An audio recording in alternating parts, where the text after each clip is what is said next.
Ako yung taong tahimik lang. Actually, ayoko magsalita kasi ayoko ng gulo.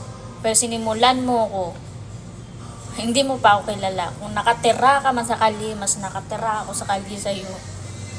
Yung attitude mo hindi makain. Pues, ang sinasabi mo na wala akong utang maloob, utang ina mo. Ikaw yung walang utang maloob.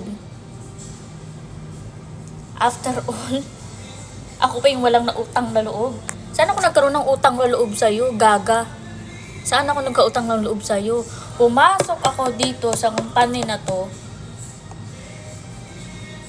Huwag mo sabihin na ikaw yung nagpapasok sa akin. Hello, who are you? Sino ka? Para may power na ipasok ako dito. I do my best na makapasok dito sa company na to. Kaya huwag kang assuming na ikaw ang nagpapasok. Sino ka? Staff ka lang.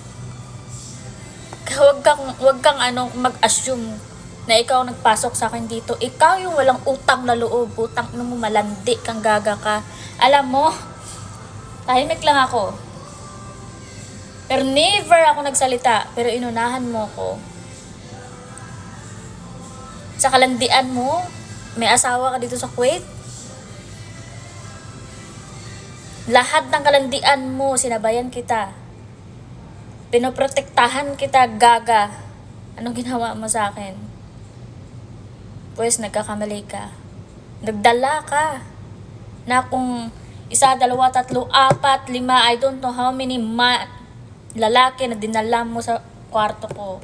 Pero wala ka narinig sa akin.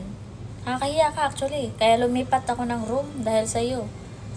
Dahil nagre-reklamo yung Haris sa'yo. Ngayon ako yung walang utang na loob. Utang ina mo.